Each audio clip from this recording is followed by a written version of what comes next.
Rasulullah sangat benci pada sahabat yang berbohong, walaupun itu hanya candaan, prank. Tapi kenapa ketika sahabat Nabi Ukasyah melakukan kebohongan, tidak memarahinya, berkata, dengarlah kamu sekalian, sekiranya kamu hendak menjadi lusa orang ini. Pertanyaannya, apakah karena kecintaan kita kepada Nabi kita bisa berbohong walaupun prank karena sahabat Nabi melakukan?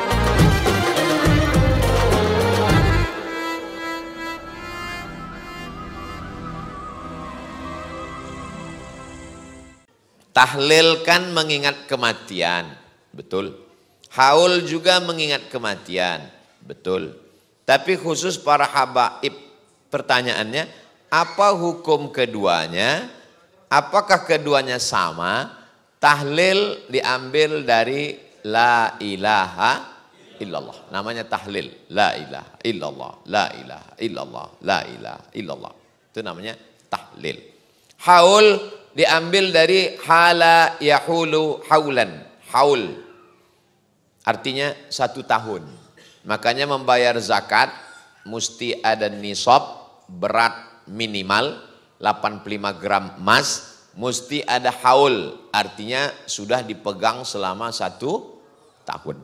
Ada haul, ada nisab. Haul Habib Ali Zainal Abidin itu berarti sudah 1 tahun. Haul yang ke-25 berarti sudah 25 tahun. Apa bedanya dengan tahlil?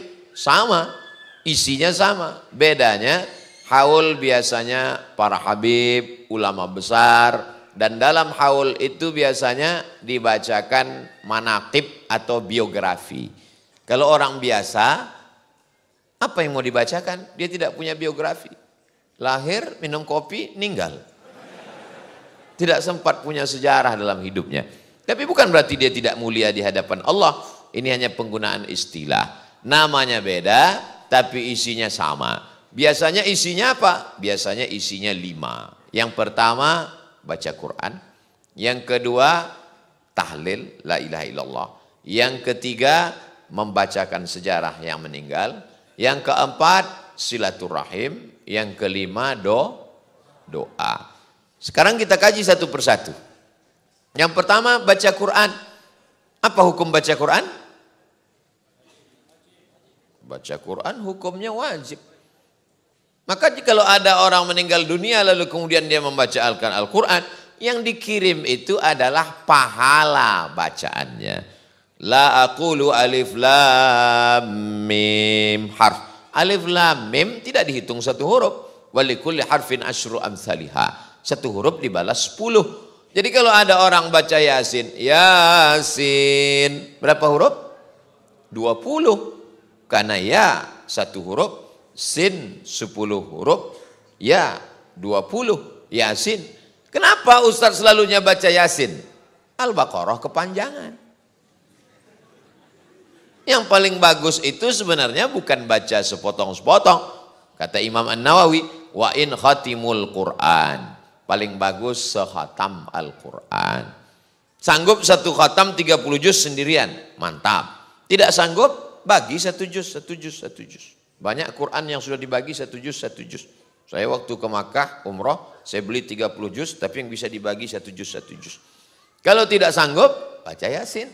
Yasin nggak sanggup, Al-Fatihah. Al-Fatihah pun tak sanggup, laut dekat.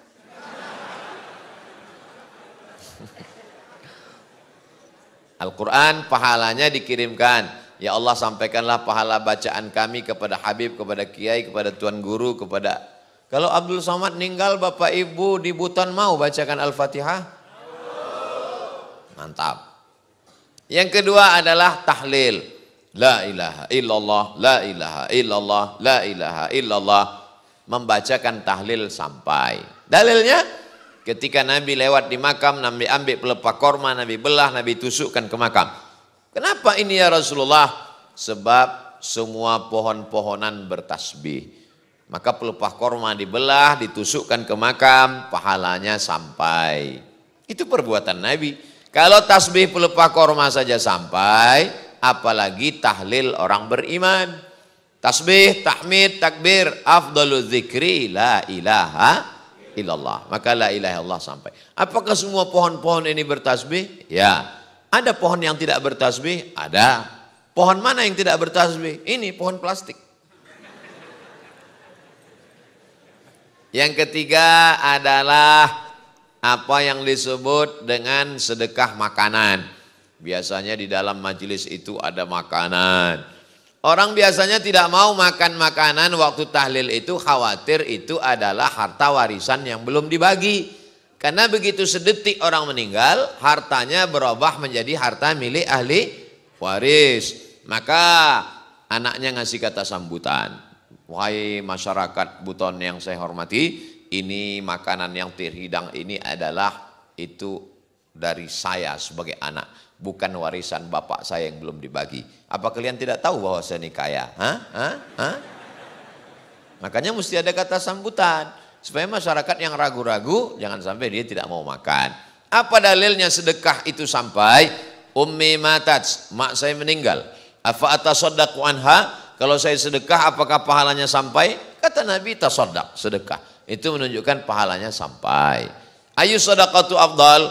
Apa sedekah yang paling afdal? Kata Nabi sakyul ma, memberi air minum. Kalau air minum saja sampai, apalagi lapa-lapa.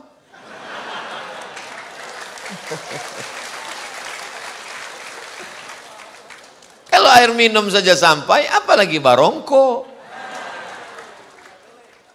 Dan seterusnya.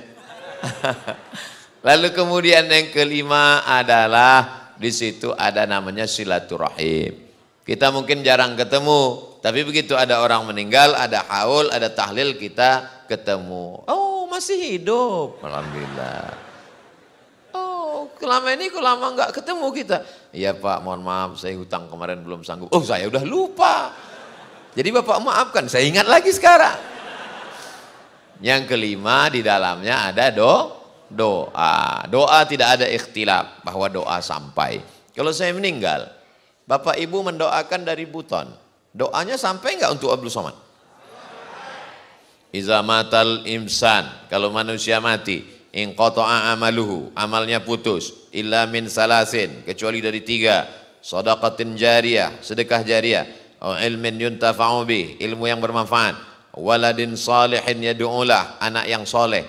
Sekarang saya tanya, apakah doa Bapak Ibu sampai ke saya? Sampai. Tapi katanya yang sampai cuma 3. Sekarang saya tanya, apakah doa Bapak Ibu sampai ke Abdul Somad? Sampai. Tapi katanya yang sampai cuma 3. Maksud dari hadis ini, orang yang meninggal itu nggak bisa beramal lagi. Sebelum meninggal dia sholat duha. Setelah meninggal, kalau dia sholat duha kita lari. Maksudnya amal orang yang meninggal itu putus. Tapi ada amal dia yang masih tetap ngalir. Dia bangun masjid, Sultan bangun masjid. Tadi saya sholat di masjid, pahalanya nyampe ke Sultan. Membangun masjid ini amal Sultan kan? Kemudian ilmun yuntafa'u bih. Ada ustadz ngajar, setelah ngajar dia meninggal, ajarannya diamalkan muridnya, sampai apa tak sampai? Itu amal dia. Yang ketiga anak, anak itu amal kita atau tidak? Amal kita. Enggak paham Pak Ustadz? Anakmu itu amalmu, karena kau beramal lah maka istrimu hamil. Paham? Itu maksudnya, orang yang meninggal itu amalnya putus. Adapun Bapak Ibu yang masih hidup, amal Bapak Ibu enggak putus. Jadi banyak orang enggak paham. Kamu kenapa enggak datang tahlilan? Sudah putus. Apanya yang putus? Enggak tahu, pokoknya putus. Maka mesti dijelaskan, yang putus itu amal orang meninggal. Adapun orang hidup, amalnya tetap ngalir pada orang yang meninggal. Mana contohnya? Sholat jenazah. Sholat jenazah itu orang hidup apa orang mati? Orang hidup. Dikirim untuk orang mati. Kalau gitu ngalir apa enggak? Ngalir. Jadi nanti kalau ada orang di Buton mengatakan sudah putus, berarti jenazahnya enggak usah disolatkan. Pas ditanya, kenapa enggak kau solatkan? Udah putus beb. Paham? Hadisnya sahih, tapi banyak orang enggak sahih memahami hadis ini. Diajak tahlil enggak mau. Kenapa enggak mau mendoakan? Putus. Apa yang putus? Jangan tanya-tanya.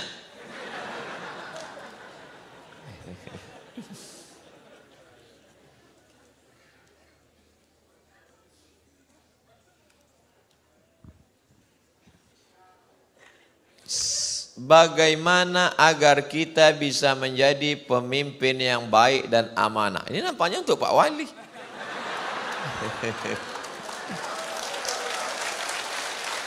Karena jabatan dan kuasa adalah ujian. Banyak orang kalau ninggal katanya ujian. Kalau sakit katanya ujian. Kalau rugi katanya ujian. Kalau jadi wali kota ujian. Makanya Pak Wali enggak tinggal di rumah jabatan. Saya enggak mau tinggal di sini Pak Ustadz. Belum selesai, jangan tepuk tangan dulu, belum selesai. Saya enggak mau tinggal di sini Pak Ustadz. Kalau ada tamu saja di sini. Kenapa gitu Pak Wali? Karena kalau saya terlalu lama di sini, saya lupa jalan keluar. Itu ucapan beliau. Artinya apa? Beliau tidak menganggap ini sebagai hadiah, tapi ini adalah amanah. Wa balawnahum bil hasanat. Kami uji mereka dengan yang enak-enak. Wassayiat, dengan yang enggak enak. Pak Ustadz, katanya ujian itu ada yang enak, ada yang enggak enak. Saya kok enggak enak terus? Nasib kamu. Makanya kita disuruh beriman kepada takdir baik, takdir buruk. Kalau ada orang yang kaya, punya rumah mewah, punya mobil, itu ujian atau nikmat? Ujian. Dia sanggup enggak bersyukur pada Allah. Kalau ada orang kebetulan miskin, susah, melarat, belum lahir bapak ninggal, pas lahir emak ninggal. Itu ujian, disuruh supaya bersabar. Kalau dapat nikmat syukur, kalau dapat yang tidak enak bersabar. Adapun orang yang diberikan jabatan, pakailah jabatan itu untuk menolong agama Allah. Sultan-sultan Kesultanan Buton diberikan Allah jabatan, dibangunnya benteng supaya Belanda tidak bisa menyerang, dibangunnya masjid supaya akidah kuat, diaturnya sistem syura supaya setelah meninggal tidak meninggalkan konflik orang kelahi rebutan kekuasaan, akhirnya negeri aman dan damai, pahala mengalir. Buton baldatun thayyibatun wa rabbun ghafur. Anak-anak muda ini mudah-mudahan ada yang jadi gubernur, ada yang jadi presiden. Dengan jabatan itu kau akan menolong agama Allah. Allahu Akbar. Jikalau ada laki-laki yang gemulai, tapi tidak merias wajahnya seperti perempuan, tidak menggunakan pakaian perempuan, dan tidak gay, apakah dia tetap mendapatkan dosa seperti bencong?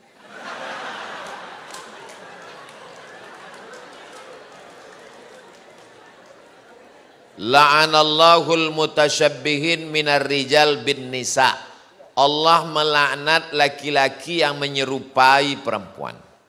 Ada langkah sebelum, ada langkah setelah. Pada zaman Nabi ada seorang laki-laki memakai henna. Henna daun pacar. Kalau kami di Riau namanya daun inai. Kalau di Buton daun apa namanya? Patirangga. Itu ditumbuk, biasanya dipakai untuk menikah. Di zaman Nabi itu untuk perempuan, laki-laki enggak pakai. Lalu kemudian di zaman Nabi ada laki-laki yang memakai, dibawa ke Rasulullah. Kata Rasulullah, asingkan dia ke satu tempat bernama Naqi, tempat pemakaman Baqi, tempat pengasingan Naqi. Asingkan, karena ini bisa menular. Itu lemah gemulai itu kalau kita berteman lama-lama bisa menular. Maka dia mesti diasingkan, dia mesti dikarantina. Tapi jangan satukan dengan karantina COVID. Tapi kalau dia sudah sampai pada tingkat melakukan hubungan homoseksual, maka ada hukuman yang jelas. Man wajadtumuhu ya'malu amala qaumi Lut. Kalau kamu dapati ada orang yang tertangkap melakukan perbuatan umat Nabi Lut, nama kampungnya Sadum, perbuatannya disebut dengan perbuatan orang Sadum. Maaf, itulah dia Sodom. Perbuatan orang Sadum, sodomi. Maka dinaikkan bagian kerak bumi ke atas, yang atas turun ke bawah. Ja'alna 'aliyaha safilaha, kami jadikan bagian atas turun ke bawah, yang bawah naik ke atas. Amtarna 'alaihim, kami hujani mereka, bihijaratim, dengan batu, min sijjilim mandud, dari api yang terbakar. Akhirnya mereka pun mati bergelimpangan. Salah satu contohnya adalah kaum homo yang membeku jadi batu di Pompei. Nah, ini semua menjadi iktibar pelajaran.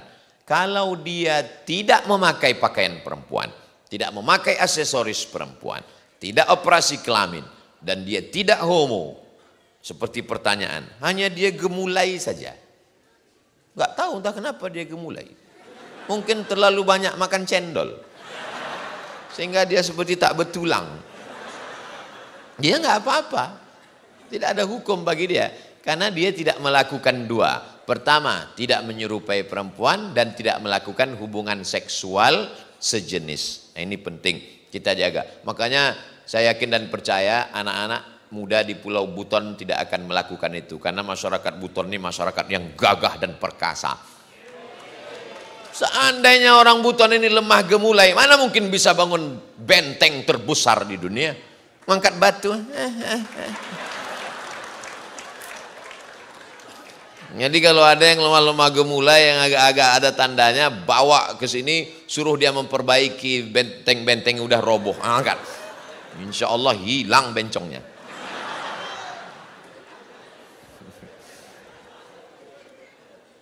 Bagaimana hukumnya anak angkat yang tidak tahu asal usulnya mau menikah? La nikaha illa biwaliyin. Perempuan tidak boleh nikah kecuali dengan wali. Walinya pertama ayah. Kalau nggak ada ayahnya kakek. Kalau tidak ada kakeknya paman, adik ayah. Kalau tidak abang ayah. Kalau tidak adik ayah laki-laki. Kalau tidak ada juga berarti yang pertama ayah, yang kedua kakek, yang ketiga abang laki-laki, yang keempat adik laki-laki, yang kelima abang ayah laki-laki, yang keenam adik ayah laki-laki. Kalau tidak ada walinya, dia ditemukan Pak Imam pulang dari masjid, tiba-tiba depan rumah ada kardus, dikasih namanya binti kardus. Maka waktu nikah walinya adalah fassultanu waliyun man la waliyalaha. Maka yang menikahkannya adalah sultan. Sultan Kesultanan Buton. Sultanlah yang menikahkan. Lalu setelah Kesultanan Buton menggabungkan diri dengan Negara Kesatuan Republik Indonesia 1960, sultan tidak lagi ada kuasa, maka yang berkuasa adalah presiden. Presiden mengangkat menteri agama, menteri agama mengangkat kanwil provinsi, kanwil mengangkat kemenak kota, bau-bau, kemenak kota mengangkat Pak Kua.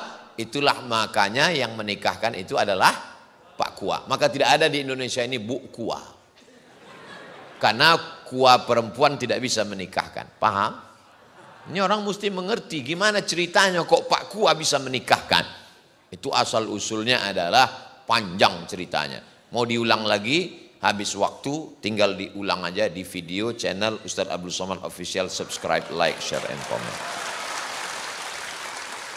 Anak angkat yang tidak tahu asal usulnya akan menikah, anaknya laki-laki, dan bagaimana cara mendoakannya Pak Ustadz?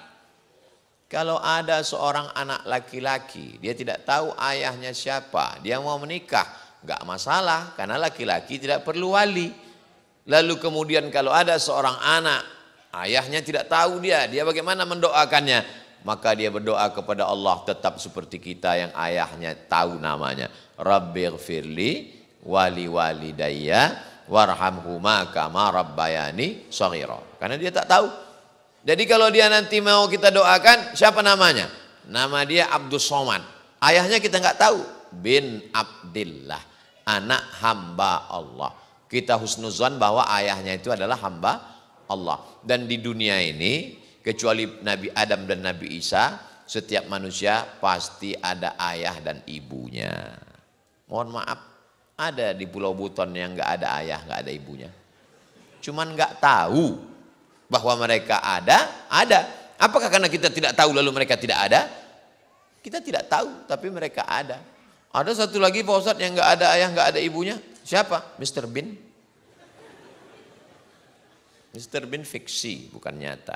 Maka tetap doakan ayah ibumu dengan doa Rabbil firli wali walidayya warhamhuma kama rabbayani shaghira. Semoga Allah senantiasa memberikan kesehatan dan keselamatan pada Pak Ustadz. Amin. Saya seorang pemuda yang tengah berjuang menuntut ilmu, meraih impian. Saya jatuh hati pada seorang muslimah.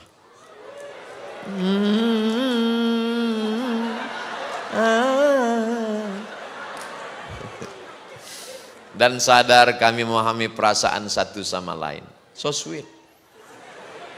Tapi tidak pacaran. Apa namanya? Kami tidak pacaran sebelum itu menjadi halal. Ustadz, saat ini telah memberikan isyarat untuk segera menghalalkannya. Namun saya rasa bahwa saya harus mempersiapkan segalanya. Terlebih dulu untuk memastikan kesejahteraan demi masa depan. Apa yang baiknya saya lakukan Pak Ustadz? Kerja, kerja, kerja. Kumpulkan modal dulu. Nanti setelah cukup, bawa ketua pemuda Bau-Bau Islamic Festival, jangan datang sendiri. Ini kesalahan anak muda. Banyak anak muda ini petantang-petenteng, yakin datang ke rumah calon mertua. Assalamualaikum, hai guys. Enggak diterima.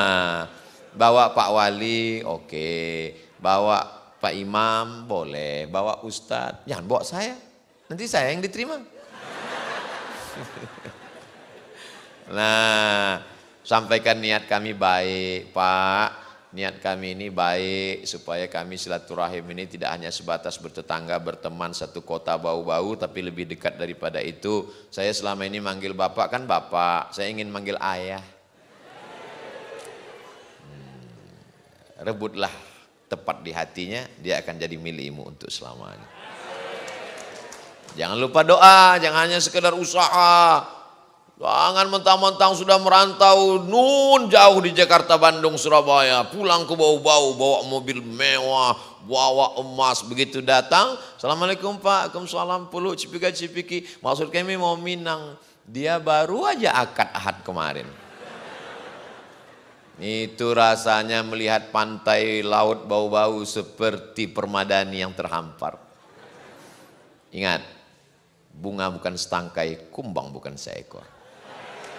Patah tumbuh hilang berganti, hilang satu tumbuh seribu. Allahu Akbar. Semangat jomblo-jomblo nih Pak Wali.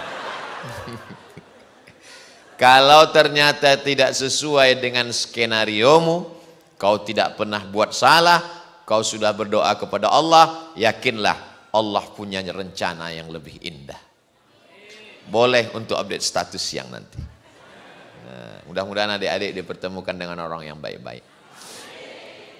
Assalamualaikum Ustaz. Waalaikumsalam.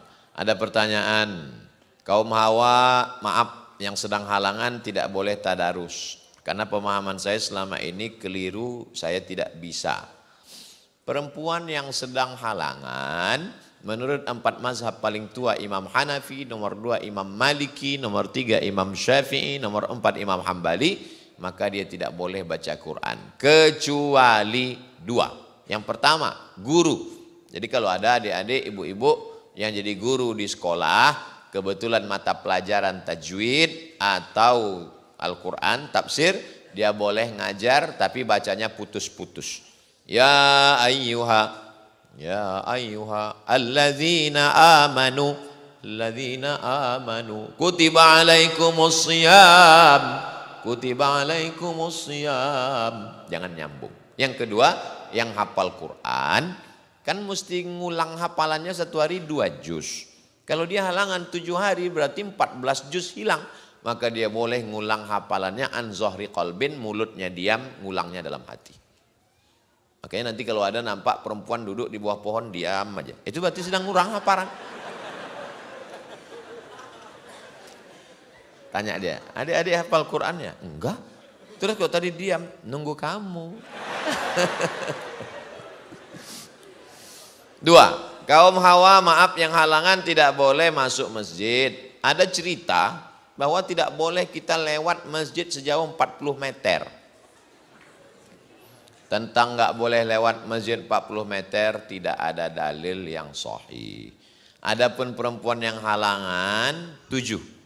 Tidak boleh masuk masjid, tidak boleh baca Quran, tidak boleh megang Quran, tidak boleh bawa Quran, tidak boleh iktikaf, tidak boleh sholat, tidak boleh puasa. 7. Referensinya di mana Pak Ustadz? Nama kitabnya Al-Fiqhul Islami wa Adillatuh. Al-Fiqhul Islami wa Adillatuh.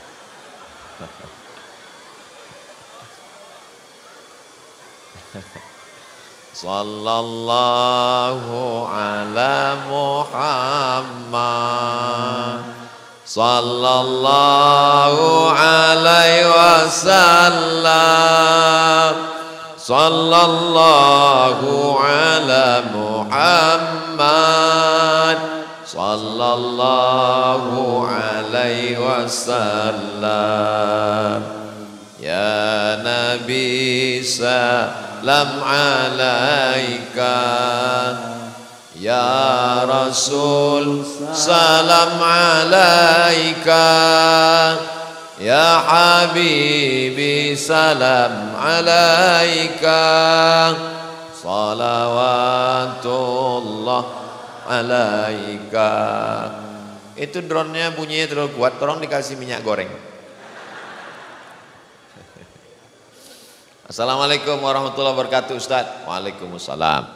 Tentang kesaksian dalam surat Al-Baqarah ayat 143 dan surat Al-Hajj ayat 78, Nabi akan menjadi saksi atas perbuatan umatnya. Sedangkan kita sebagai umat Nabi menjadi saksi terhadap segenap manusia. Wa qul i'malu, beramallah. Fasayarallahu amalakum, Allah akan melihat perbuatan kamu. Wa rasuluhu, Rasul akan menyaksikan perbuatan kamu. Lalu kemudian nanti semua orang akan dikumpulkan di padang mahsyar. Lalu kemudian Allah SWT mengatakan dalam Al-Quran, Ji'na bika alaihim syahida. Nanti engkau Muhammad SAW akan menjadi saksi bagi seluruh umat. Nabi Muhammad menjadi saksi bagi seluruh umat, dan kita menjadi saksi untuk umat-umat. Pertanyaannya, bagaimana mungkin kita sebagai umat Nabi Muhammad akan menjadi saksi terhadap seluruh manusia? Kok bisa kita sebagai saksi? Sebagai saksi apa? Lalu kemudian kita pun dipanggil sebagai saksi di pengadilan. Kepada Bapak A, saksi tersumpah, wallahi demi Allah, tallahi demi Allah, billahi demi Allah. Apakah Anda bersaksi? Saya siap bersaksi. Bahwa orang ini pernah mencuri, saya pernah bersaksi bahwa orang ini pernah mencuri. Apakah kamu melihat? Enggak. Ya tidak bisa jadi saksi. Bagaimana mungkin Nabi Muhammad menjadi saksi? Ji'na bika ala haula'i syahida. Engkau menjadi saksi. Karena Nabi Muhammad SAW sudah ada sebelum Nabi Adam. Adam, Idris, Nuh, Saleh. Nabi Muhammad kan terakhir Ustaz. Kok bisa Nabi Muhammad duluan? Waktu Nabi Adam diciptakan, Nabi Adam makan buah kuldi. Dia bertaubat, berdoa. Doa paling tua doa Nabi Adam. Rabbana zolamna anfusana wa illam taghfir lana wa tarhamna lanakunanna minal khasirin. Setelah itu Nabi Adam berdoa, Allahumma inni as'aluka bihaqqi Nabi Muhammad an taghfirali. Ya Allah, berkat Nabi Muhammad ampunkan dosaku. Nabi Adam berdoa kepada Allah menyebut nama Nabi Muhammad. Allah bertanya bukan karena Allah tidak tahu, Allah Maha tahu. Adam, iya, dari mana kau tahu Muhammad? Kata Nabi Adam, lamma khalaqtani, ketika kau ciptakan aku, rafa'tu ra'si, nafakhta fihi ruhi. Ini tanah, lalu ditiupkan Allah ruh ke dalam tanah, lalu tanah itu pun hidup menjadi Adam, lalu aku pun membuka mataku, kata Nabi Adam. Ketika aku buka mataku, tertulis di tiang arasy Allah, di sampingnya ada kata Muhammad. Aku tidak tahu Muhammad itu siapa, tapi aku yakin namanya bisa bersanding dengan namamu ya Allah, pasti dia adalah makhlukmu yang paling kau cinta. Jadi Nabi Muhammad SAW akan menjadi saksi terhadap nabi-nabi yang lain, bahwa nabi-nabi itu sudah melaksanakan tugasnya. Itu dalil bahwa Nabi Muhammad akan menjadi saksi. Nah, bagaimana dengan kita? Kita ini kan datang di akhir zaman. Kok bisa-bisanya kita nanti akan menjadi saksi? Sebab kitab yang terakhir diturunkan ke kita warisi dari Nabi Muhammad SAW adalah edisi terakhir dari Zabur, Taurat, Injil. Kalau di dalam kitab sebelumnya hanya ada kisah-kisah, pujian-pujian dan doa-doa, maka di dalam Al-Quran ada kisah, ada pujian, ada doa, ada hukum. Wa tammat kalimatu rabbika sidqa. Al-yawma akmaltu lakum dinakum wa atmamtu alaikum ni'mati wa raditu lakumul islama dina. Maka walaupun kita datang terakhir, tapi yang pertama masuk surga adalah umat Nabi Muhammad SAW. Kitab yang paling sempurna dan umur yang paling panjang. Walaupun umur umat Nabi Nuh meninggal 950 tahun. Bayangkan itu, kalau sekarang berapa kali ganti KTP. Tapi umur kita bisa lebih panjang daripada itu. Dari mana? Setiap 1 tahun dapat 83 tahun. Lailatul Qadri khairum min alfi syahri. Jadi kalau 10 tahun dia hidup, maka dapat 830 tahun. Kalau dia hidup 20 tahun, tiap tahun dapat Lailatul Qadar 1660 tahun. Nah, ini kelipatan yang diberikan Allah Subhanahu wa taala. Kita menjadi saksi karena kita yang terakhir, kita bisa melihat, kita disuruh mempersaksikan bahwa umat ini bersaksi tiada Tuhan la ilaha illallah Muhammadur Rasulullah. Tapi sesama kita nanti bisa kenal, ini pasti umat Nabi Muhammad. Dari mana kita tahu bahwa ini umat Nabi Muhammad? Ghurril muhajjalin, bekas-bekas wuduknya bercahaya, wajahnya bercahaya, tangannya bercahaya, rambutnya bercahaya, telinganya bercahaya, kakinya bercahaya. Nanti pas di padang mahsyar nggak ada yang pakai seragam korpri. Dari mana kita tahu bahwa ini? Ketika melihat ada nanti bercahaya bekas wuduknya, berarti ini. Semakin lama dia mempertahankan wuduknya nggak batal, makin terang cahaya. Nanti tiba-tiba ketemu 5 watt. Ini yang wuduknya cuma Jumat aja. Tiba-tiba ketemu cahayanya terang benderang. Ini adalah satu geng dengan kita. Ini umat Nabi Muhammad SAW. Begitulah Allah memuliakan ini. Tapi nanti ada orang sudah bercahaya dekat dengan Nabi Muhammad. Inilah orang yang banyak bersolawat. Allahumma salli ala Sayyidina Muhammad. Aqrabu majlisan. Orang yang paling dekat majlisnya. Wajahnya bercahaya. Lalu kemudian tiba-tiba dia nanti ada tenda. Ada tenda di bawahnya. Semuanya kepanasan. Tapi orang ini dapat tenda. Dapat atap. Ada baruganya di padang mahsyar. Ini siapa? Inilah umat Nabi Muhammad. Kullu mri'in tahta zilli sadaqati. Orang yang bernaung di bawah sedekah. Jadi yang tadi malam itu ada yang bersedekah sampai 25 juta. 26 juta. Itu 26 juta mungkin baruganya macam inilah, kokoh 26 juta. Ada yang 500.000, itu tenda biru plastik. Ada yang 15.000 itu koran.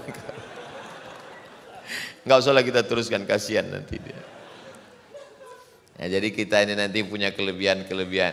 Dan ketika itu nanti yang pertama masuk ke dalam surga adalah umat Nabi Muhammad SAW. Kenapa? Kenapa umat Nabi Muhammad? Karena ketika panas terik di padang mahsyar, udah nggak tahan lagi mereka ngadap ke Nabi Adam. Adam, tolonglah menghadap Allah, kami kepanasan, udah nggak tahan ini. Kata Nabi Adam, aku malu sama Allah. Ketika disuruh jangan dekati pohon kuldi, aku malah makan buah kuldi, nggak sanggup menghadap Allah. Mereka datang ke Nabi Nuh. Nabi Nuh, tolong. Kata Nabi Nuh, aku malu. Anakku kan anakku ajak naik perahu, nggak mau dia. Ya bunayyarkam ma'ana. wahai anakku mari naik ke atas perahu. Anaknya Kan'an enggak mau. Aku malu kepada Allah. Mereka datang kepada Nabi Musa, mereka datang kepada Nabi Ibrahim, mereka datang kepada Nabi Isa. Kata Nabi Isa, aku malu. Setelah aku diangkat, mereka menyembah aku, kata Nabi Isa. Akhirnya mereka datang kepada Sayyidina wa Maulana wa Syafi'ina wa Zukhrina wa Qurrati A'yunina Muhammad sallallahu alaihi wasallam. Maka dialah, itulah yang disebut dengan syafaat uzma, syafaat paling besar. Maka karena dia yang mampu menghadap Allah, maka umat dialah duluan yang akan masuk ke dalam surga Jannatul Firdaus.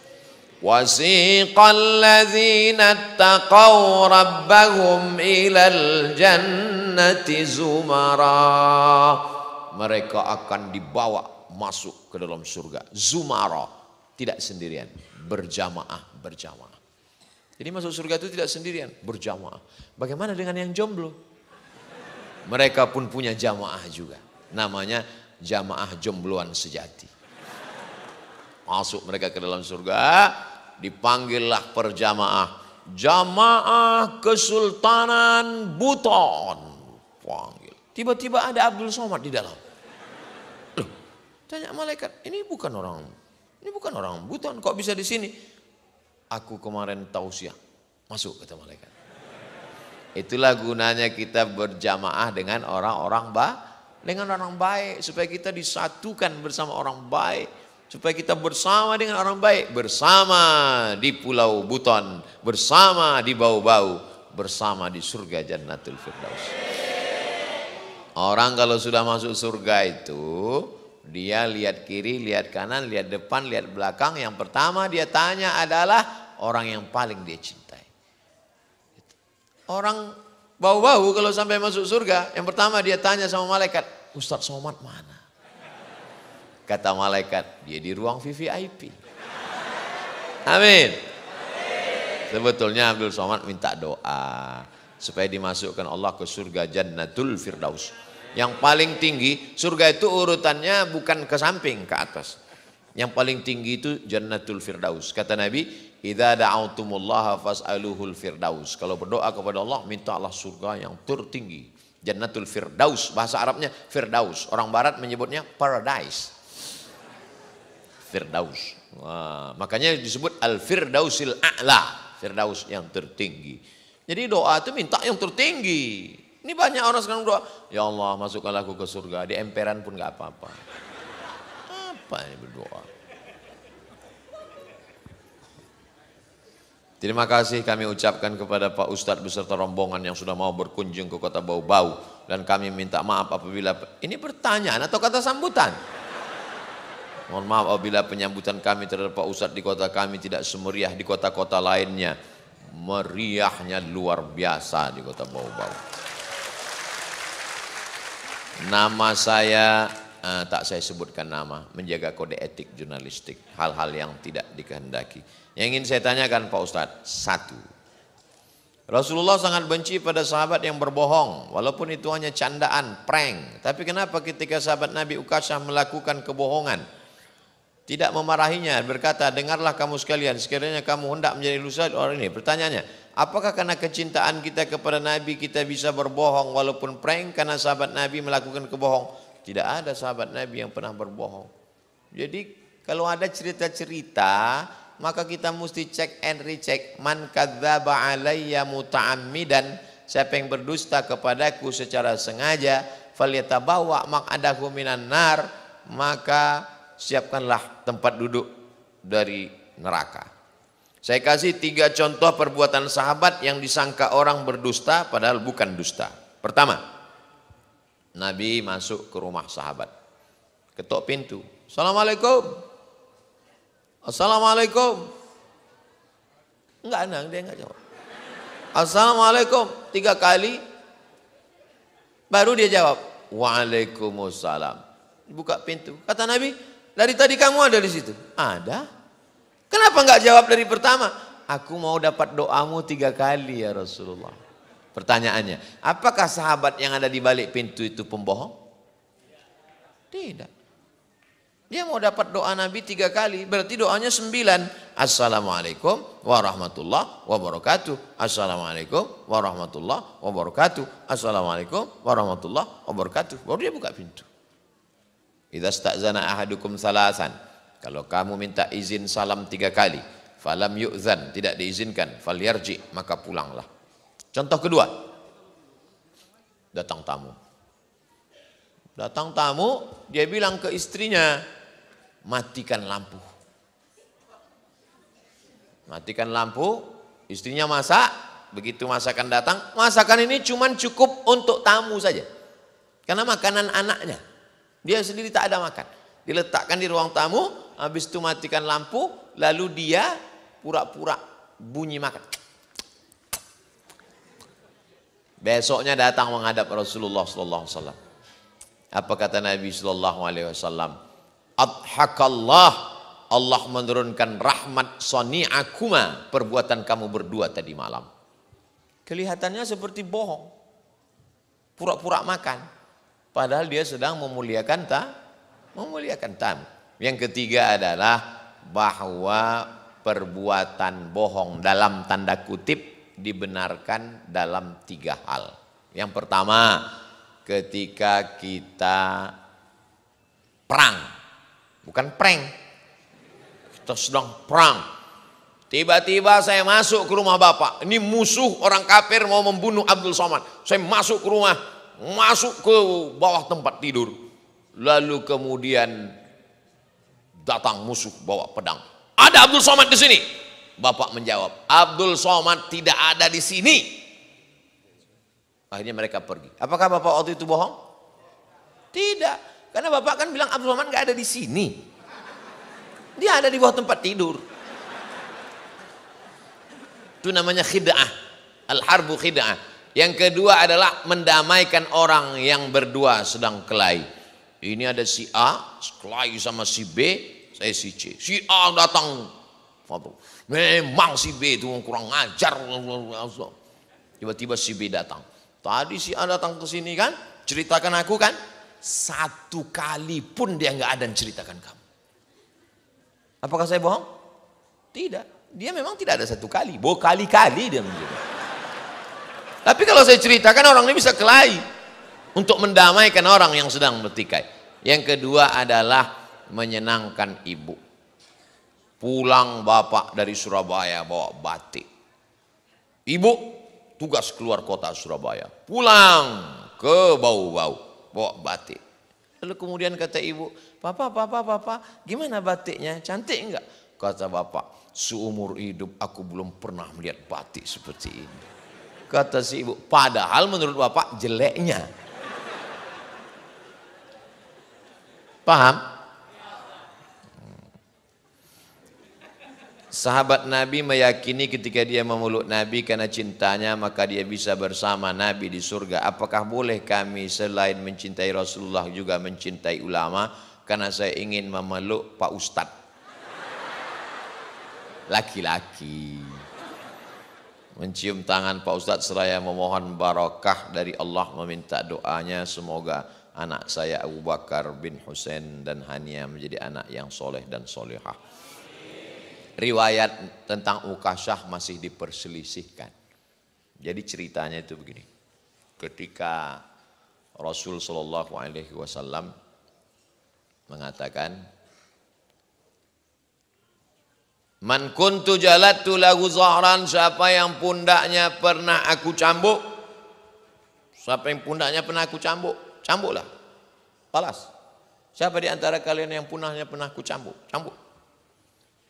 Sahabat mengatakan, semua sahabat tertunduk. Semua sahabat tertunduk mengatakan, karena mereka tidak, siapa yang sanggup membalas Nabi? Lalu kemudian berdiri 1 orang, saya. Oh, sahabat yang lain sudah menyiapkan pedang, pancung kepalanya Rasulullah. Kata Rasul, jangan, biarkan dia. Ambilkan cambuk, beri ke dia, biar dia cambuk saya. Nabi tidak mau dibalas di akhirat, lebih baik dibalas di dunia. Beri dia cambuk, biar dia cambuk saya. Kata dia, cambuknya mesti cambuk yang pernah kau pakai waktu mencambuk saya. Biar sakitnya sama. Cambuknya ada di rumah Sayyidatuna Fatimah. Maka sahabat mengambil cambuk. Ambil. Nih silakan cambuk. Kata dia, waktu engkau mencambuk aku, waktu itu aku tidak pakai baju. Maka biar sama, maka Rasul mesti buka baju. Biar jangan kena ke baju jubah. Biar langsung ke kulit, biar sakitnya sama. Sahabat udah geram, ini kita pancung kepala orang. Lalu kemudian cambuklah. Begitu sudah mendekat, lalu kemudian dia peluk Rasulullah SAW. Dia peluk tubuh Nabi, dia ingin, kata dia, kulitku yang hina ini bisa menempel ke kulit Nabi Muhammad SAW. Karena aku tidak yakin, karena aku orang berkulit hitam, aku bukan bangsawan, aku tidak yakin aku bersamamu. Dalam hadis lain dikatakan Nabi, almar'u ma'aman ahab, orang akan bersama dengan siapa yang dia cintai. Mudah-mudahan kecintaan kita juga akan membuat kita bisa bersama dengan Rasulullah Sallallahu Alaihi Wasallam. Tentang status hadis ini masih diikhtilafkan di antara ulama. Ada yang mengatakan ada yang mengatakan tidak ada. Terlepas dari itu semua, bahwa isinya bercerita tentang cinta dan bagaimana cara dia meraih cinta Rasulullah Sallallahu Alaihi Wasallam. Wallahu a'lam bishawab. Itu yang dapat saya sampaikan. Ini kertas. Ada kertas. Masya Allah. Saat ini sedang viral tentang nikah beda agama yang disahkan oleh pengadilan negeri.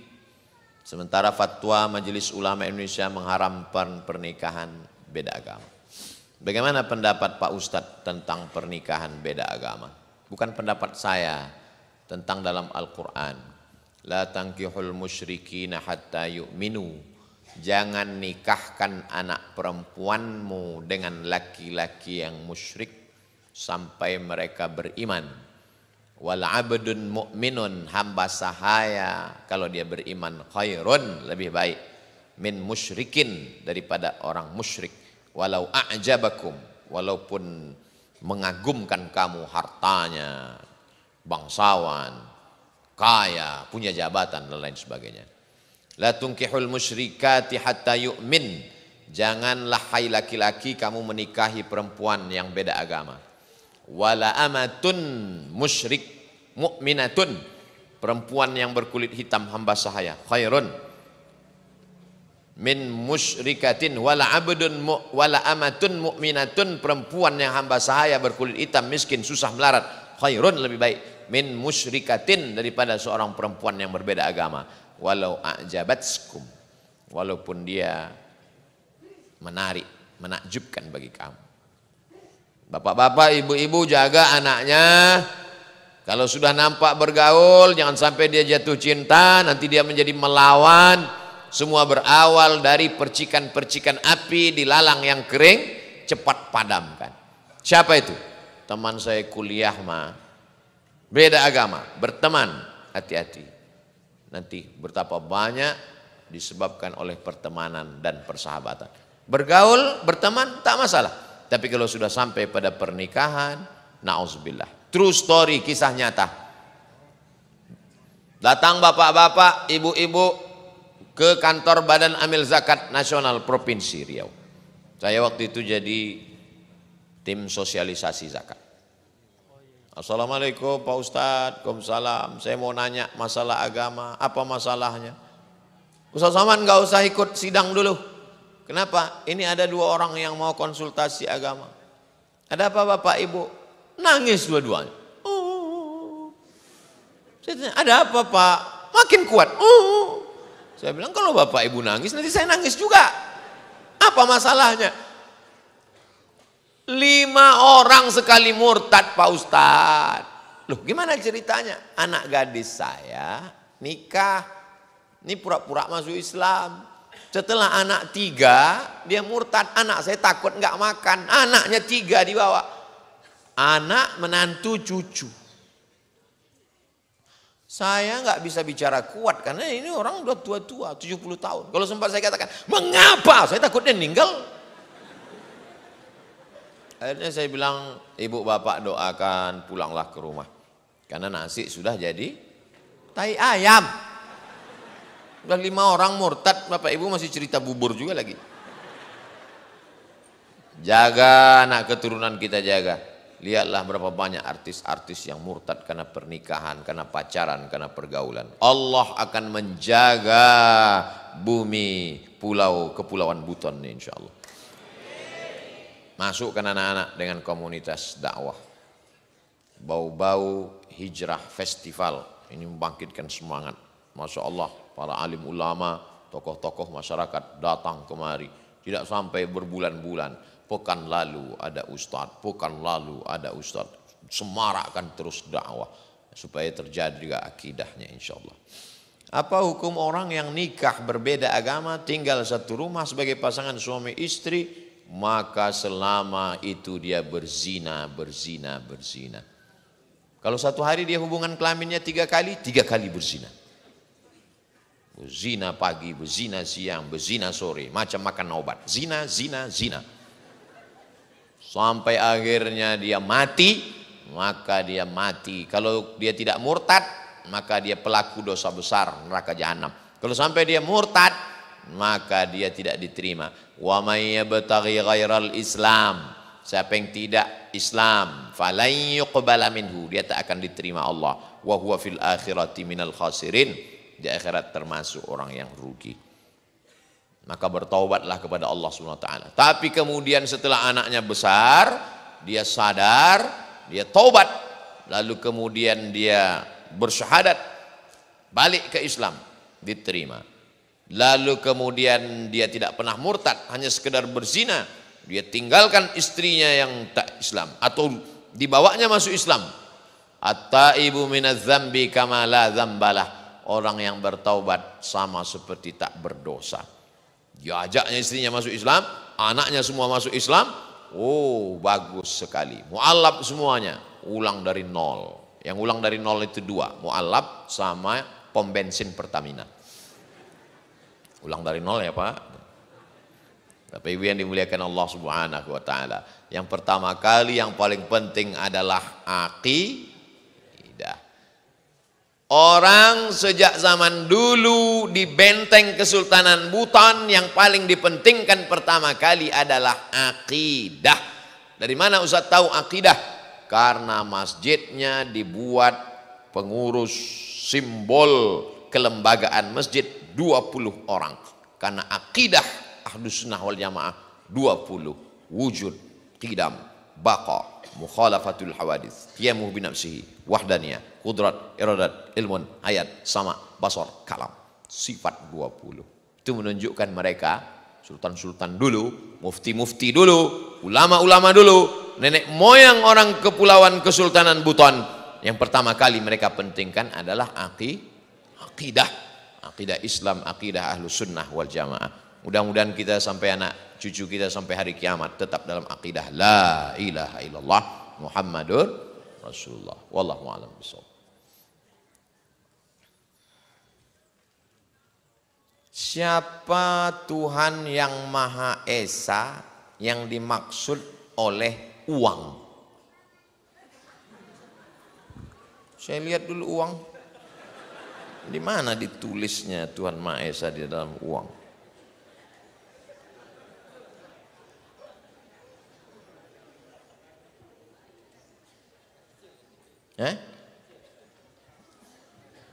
Dengan rahmat Tuhan yang Maha Esa. Siapa yang dimaksudnya di situ? Penjelasan dari Pancasila, sila pertama ketuhanan yang Maha Esa, ada di dalam preambul pembukaan Undang-Undang Dasar 1945 atas berkat rahmat Allah yang Maha Kuasa dan keinginan luhur bangsa Indonesia dengan ini menyatakan kemerdekaannya. Tuhan Maha Esa dalam Pancasila itu penjelasannya adalah Allah dalam pembukaan Undang-Undang Dasar 1945. Dalilnya adalah Qul huwallahu ahad. Jelas? Yang enggak jelas berarti belum sarapan.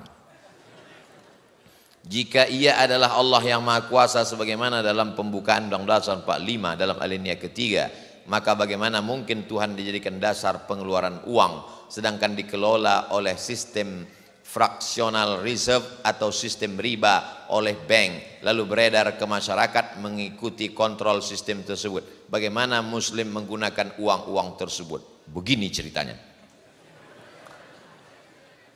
Dulu yang dijadikan sebagai alat tukar menukar tidak ada uang, tapi pakai sistem barter.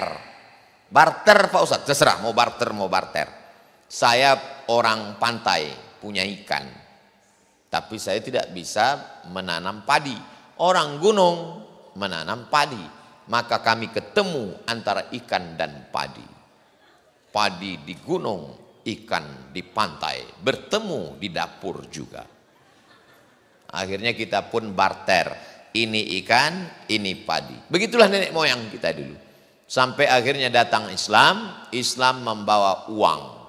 Uang emas namanya dinar, uang perak namanya dirham.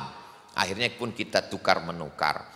Lihatlah koin-koin emas yang ditemukan digali di tanah, koinnya tertulis La ilaha illallah Muhammad Rasulullah. Dengan perubahan zaman, maka lalu kemudian terjadi perubahan. Emas tidak lagi beredar di tengah jalan.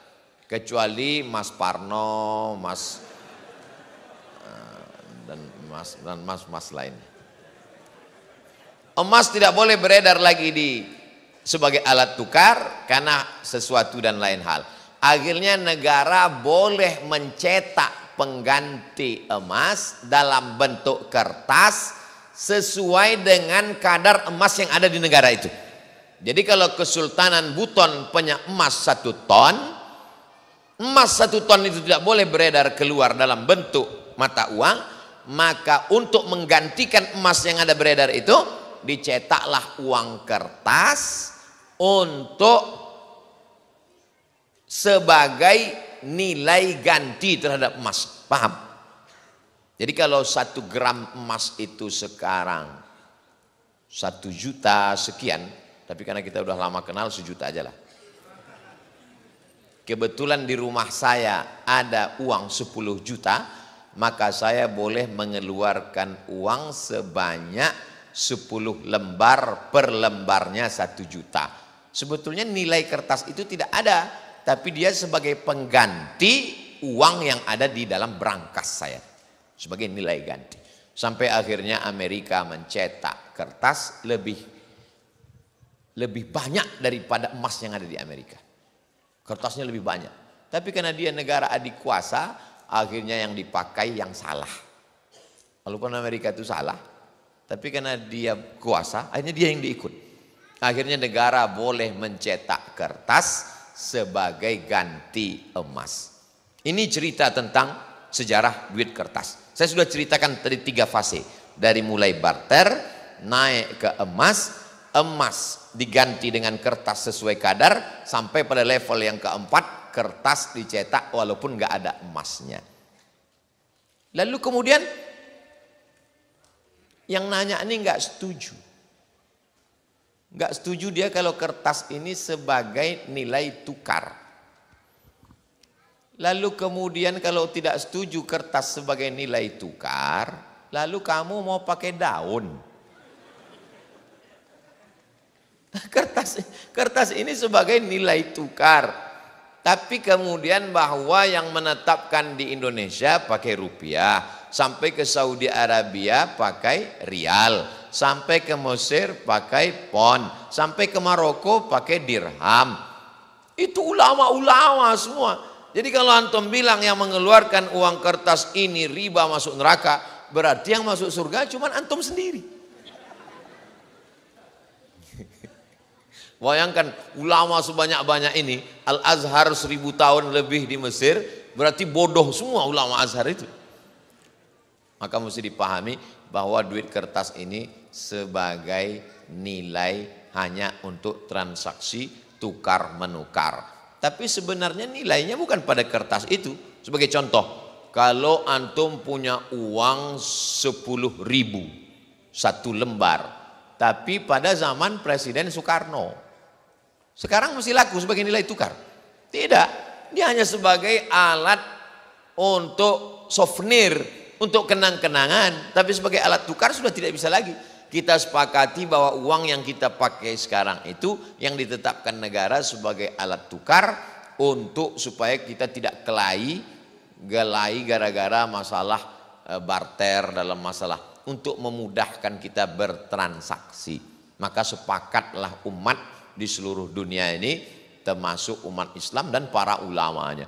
Apa bodoh semua ulama di Saudi Arabia, para alim ulama yang ada di Yaman, Habib Umar bin Hafiz, wali-wali Allah, mereka pakai duit kertas. Nah, ini tentang masalah uang kertas sebagai nilai tukar. Wallahu a'lam bishawab.